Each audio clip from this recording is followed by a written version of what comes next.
For the purpose of adhering rigidly to the text, I have purposely omitted whatever understanding may have been manifested by any person, however distinguished, other than the 39 fathers who framed the original Constitution. And for the same reason, I have also omitted whatever understanding may have been manifested by any of the 39 even on any other phase of the general question of slavery. If we should look into their acts and declarations on those other phases, as the foreign slave trade and the morality and policy of slavery generally, it would appear to us that on the direct question of federal control of slavery in the federal territories, the 16, if they had acted at all, would probably have acted just as the 23 did. Among that 16 were several of the most noted anti-slavery men of those times, as Dr. Franklin, Alexander Hamilton, and Gouverneur Morris. While there was not one now known to have been otherwise, unless it may be John Rutledge of South Carolina. The sum of the whole is that of our 39 fathers who framed the original Constitution, 21, a clear majority of the whole, certainly understood that no proper division of local from federal authority, nor any part of the Constitution, forbade the federal government to control slavery in the federal territories, while all the rest probably had the same understanding. Such unquestionably was the understanding of our fathers who framed the original Constitution, and the text affirms that they understood the question better than we. But so far, I have been considering the understanding of the question manifested by the framers of the original Constitution. In and by the original instrument, a mode was provided for amending it, and as I have already stated, the present frame of the government under which we live consists of that original and 12 amendatory articles framed and adopted since. Those who now insist that federal control of slavery in the federal territories violates the Constitution point us to the provisions which they suppose it thus violates, and as I understand, that all fix upon provisions in these amendatory articles and not in the original instrument. The Supreme Court, in the Dred Scott case, plant themselves upon the Fifth Amendment, which provides that no person shall be deprived of life, liberty, or property without due process of law, while Senator Douglas and his peculiar adherents plant themselves upon the 10th Amendment, providing that the powers not delegated to the United States by the Constitution are reserved to the states respectively, or to the people. Now it so happens that these amendments were framed by the first Congress which sat under the Constitution, the identical Congress which passed the act already mentioned, enforcing the prohibition of slavery in the Northwestern Territory. Not only was it the same Congress, but they were the identical, same individual men who, at the same session, and at the same time within the session, had under consideration and in progress toward maturity these constitutional amendments, and this act prohibiting slavery in all the territory the nation then owned. The constitutional amendments were introduced before and passed after the act enforcing the Ordinance of '87, so that, during the whole pendency of the act to enforce the ordinance, the constitutional amendments were also pending. The 76 members of that Congress, including 16 of the framers of the original Constitution, as before stated, were preeminently our fathers who framed that part of the government under which we live, which is now claimed as forbidding the federal government to control slavery in the federal territories. Is it not a little presumptuous in any one at this day to affirm that the two things which that Congress deliberately framed and carried to maturity at the same time are absolutely inconsistent with each other? And does not such affirmation become impudently absurd when coupled with the other affirmation from the same mouth that those who did the two things alleged to be inconsistent understood whether they really were inconsistent better than we, better than he who affirms that they are inconsistent? It is surely safe to assume that the 39 framers of the original Constitution and the 76 members of the Congress which framed the amendments thereto, taken together, do certainly include those who may be fairly called our fathers who framed the government under which we live, and so assuming, I defy any man to show that any one of them ever, in his whole life, declared that, in his understanding, any proper division of local from federal authority, or any part of the Constitution, forbade the federal government to control as to slavery in the federal territories. I go a step further. I defy anyone to show that any living man in this whole world ever did, prior to the beginning of the present century, and I might also say prior to the beginning of the last half of the present century, declare that, in his understanding, any proper division of local from federal authority, or any part of the Constitution, forbade the federal government to control as to slavery in the federal territories.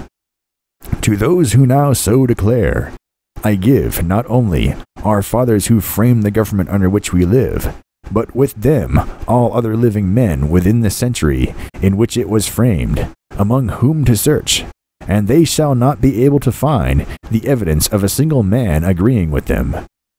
Now and here, let me guard a little against being misunderstood. I do not mean to say we are bound to follow implicitly in whatever our fathers did. To do so would be to discard all the lights of current experience, to reject all progress, all improvement. What I do say is that if we would supplant the opinions and policy of our fathers in any case, we should do so upon evidence so conclusive and argument so clear that even their great authority, fairly considered and weighed, cannot stand. And most surely not in a case whereof we ourselves declare they understood the question better than we. If any man at this day sincerely believes that a proper division of local from federal authority, or any part of the Constitution, forbids the federal government to control as to slavery in the federal territories, he is right to say so, and to enforce his opinion by all truthful evidence and fair argument which he can.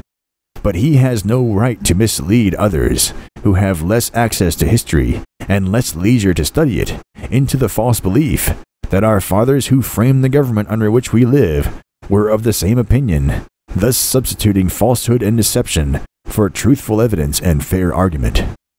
If any man at this day sincerely believes our fathers who framed the government under which we live used and applied principles in other cases which ought to have led them to understand that a proper division of local from federal authority, or some part of the Constitution, forbids the federal government to control as to slavery in the federal territories, he is right to say so, but he should, at the same time, brave the responsibility of declaring that, in his opinion, he understands their principles better than they did themselves, and especially should he not shirk that responsibility by asserting that they understood the question just as well, and even better than we do now. But enough! Let all who believe that our fathers who framed the government under which we live understood this question just as well, and even better than we do now, speak as they spoke, and act as they acted upon it. This is all Republicans ask, all Republicans desire in relation to slavery. As those fathers marked it, so let it be again marked, as an evil not to be extended, but to be tolerated and protected only because of, and so far as, its actual presence among us makes that toleration and protection a necessity. Let all the guarantees those fathers gave it be not grudgingly, but fully and fairly maintained. For this Republicans contend, and with this, so far as I know or believe, they will be content. And now, if they would listen, as I suppose they will not, I would address a few words to the Southern people. I would say to them, you consider yourselves a reasonable and a just people, and I consider that in the general qualities of reason and justice, you are not inferior to any other people.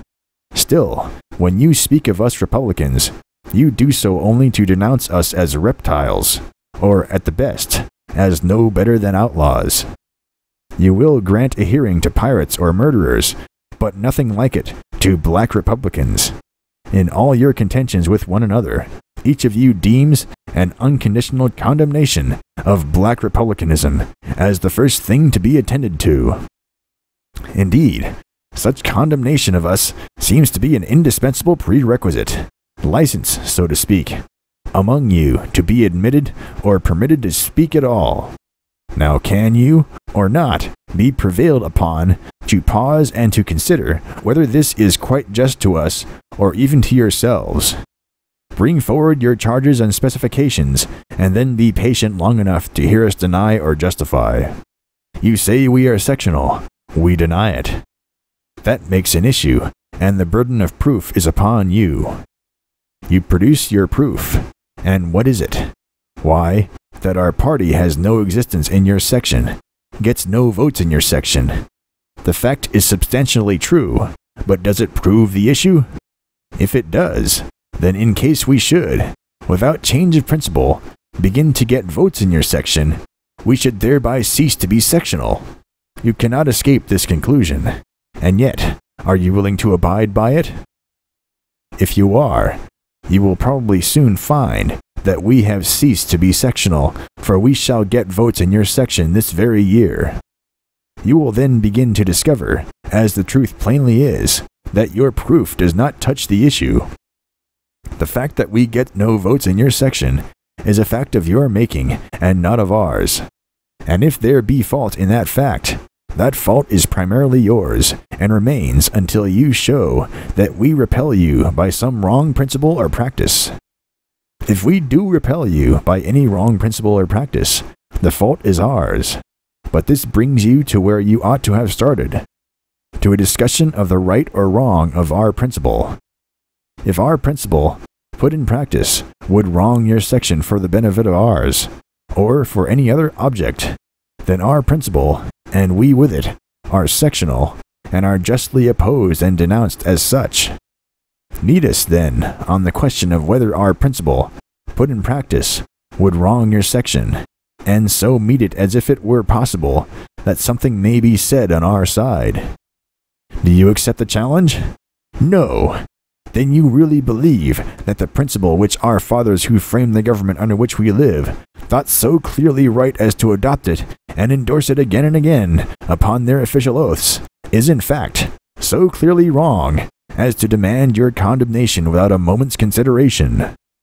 Some of you delight to flaunt in our faces the warning against sectional parties given by Washington in his farewell address.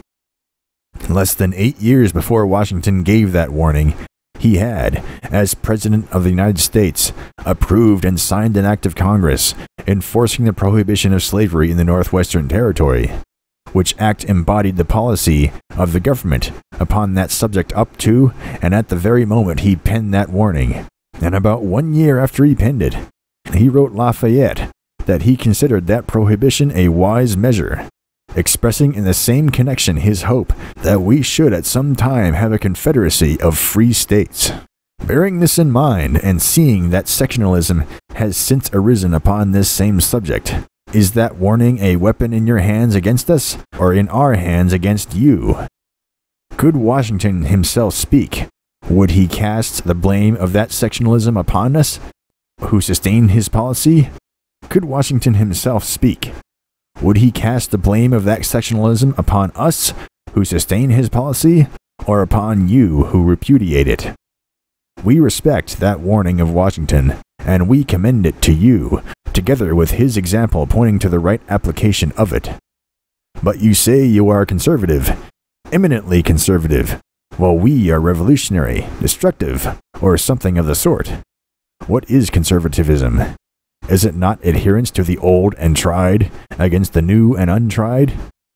We stick to, contend for, the identical old policy on the point in controversy, which was adopted by our fathers who framed the government under which we live, while you with one accord reject and scout and spit upon that old policy and insist upon substituting something new.